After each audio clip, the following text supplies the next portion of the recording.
నానా శ్రీరామనవమి అంటే ఏంటో చెప్పునానా? ఎందుకు ఆయన పండుగని ఘనంగా చేసుకుంటాడు? శ్రీరామనవమి అంటే చాలా గొప్ప పండుగ అమ్మా. ఇంతకీ మీకు శ్రీరామనవమి గురించి ఏం తెలుసు? శ్రీరామనవమి అంటే ఉరక పప్పులు ఇస్తారు, పానకం ఇస్తారు, సెలవిస్తారు. అదే మీకు తెలిసింది. శ్రీరామనవమి అంటే కేవలం పానకం వడపం మాత్రమే కాదు, రాముడి గొప్పతనం గురించి చెప్పే రోజు ఆ రోజు. అర్థమైందా? రామో విగ్రహవాన్ ధర్మ అన్నారు. ఈ ప్రపంచానికి ఆదర్శమూర్తి ఎవరంటే ఎవరు? శ్రీరాముడు.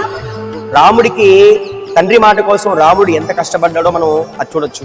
అదేవిధంగా భార్యని ఎంత బాగా చూసుకోవాలి, ఆ భార్యాభర్తల సంబంధం గురించి మనకి రాముని చూస్తే అర్థమవుతుంది. ఒక తమ్ముడు అన్నయ్యకి ఎంత సపోర్ట్ ఇస్తాడో అనేది లక్ష్మణుని చూస్తే తెలుస్తుంది. అదేవిధంగా ఒక స్నేహితుడు దగ్గర ఏ విధంగా ఉండాలో కుహుని చూస్తే తెలుస్తుంది. ఒక హనుమంతుని చూస్తే రామాయణ మొత్తం హనుమంటే మీకు ఇష్టమా కాదా? కాబట్టి ఒక శబరి, ఇలా అనేకమైన గొప్ప పాత్రలు ఎక్కడ ఉన్నాయి? రామాయణంలో ఉన్నాయి. కాబట్టి రాముడి గురించి ప్రతి ఒక్క మనిషి తెలుసుకోవాలి. ఆ రోజు మనందరం రాముల వారి కళ్యాణం చేసేలో పాల్గొనాలి. రాముడి శోభాయాత్ర జరిగిద్ది అంటే రాముడి యొక్క భారీ శోభాయాత్ర పాల్గొనాలి. ఈ విధంగా మనందరం కలిసి అన్యోన్యంగా రాముడి గురించి తెలుసుకొని శ్రీరామనవమి జరుపుకోవాలి. చేసుకుందామా? జై శ్రీరామ్.